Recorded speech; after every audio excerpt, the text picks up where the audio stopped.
আপনার নামটা একটু বলবেন। আচ্ছা দাদা, আপনার একটু নামটা বলবেন। আমার নাম সালাম মিয়া। আচ্ছা নগরনাফা গ্রাম থেকে বলছি। আচ্ছা আমরা পান পাতা 24-23 যে ধানটা লাগিয়েছি সেই ধানটা অধিক পরিমাণে হচ্ছে।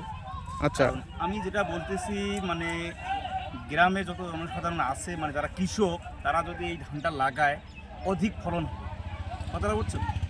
সেই কারণে আমি এটা লাগাইছি 24-23 যে পান পাতা ধানটা খুব ভালো ফলেছে।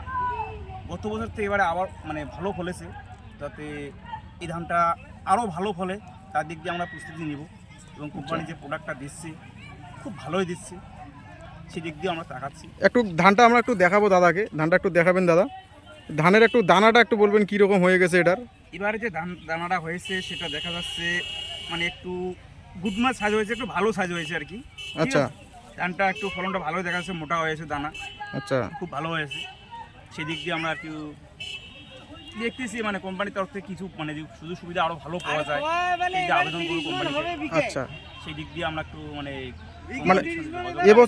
এবছর যে ধানটা হয়েছে তা আপনাকে কি ভালো লাগতেছে তো নাকি? খুব ভালো লাগতেছে, কারণ যে ধানের পরিস্থিতি হচ্ছে খুব ভালো হয়েছে।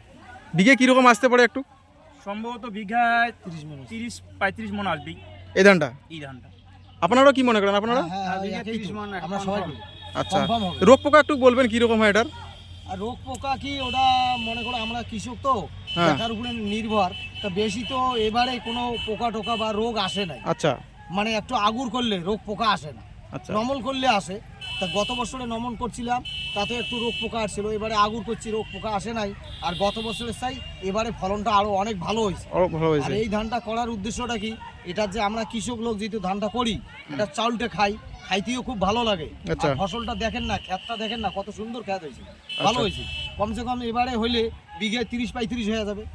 আচ্ছা আচ্ছা আপনারও ভালো লাগছে তাই তো? হ্যাঁ, এটা মানে আমার বোধ থেকে আমি দেখতেছি এই ধানটাই আবাদ করতেছে সবাই কৃষকরা, আমরাও আবাদ করতেছি। এই ধানটা হচ্ছে উন্নত ফলনশীল ধান। এটা বিঘায় মোটামুটি মিনিমাম ধরো 30 মণ অবশ্যই ফলবে। আচ্ছা কারণ এই ধানটার এবছরে যেটা দেখা যাচ্ছে কোনো পোকা বা কীটনাশক ঔষধ আমরা ব্যবহার করিনি, পোকাও আসে নাই। ধানটা খুব বিশেষ ভালো লাগছে আমাদেরকে। তাই এখানকার যে কোম্পানির থেকে লোক আসছে আমাদের এখানে, ওদেরকে আবেদন করব তারা বীজটা সম্পূর্ণ যেন ভালো বীজ পুনরায় আবার ব্যবহার করে, তাতে আমরা বেশি বেশি ফলন ফলাইতে পারি। এই জন্য কোম্পানির কাছ থেকে আমরা আশাপ্রাপ্ত। যাই হোক, বিশেষ করে আমি আবার বলছি, কীটনাশক ঔষধ আমরা এবারে ব্যবহার করি নাই, তাতে ধানটা ফলন যা দেখা যাচ্ছে খুব ভালোই ফলন দেখা যাচ্ছে।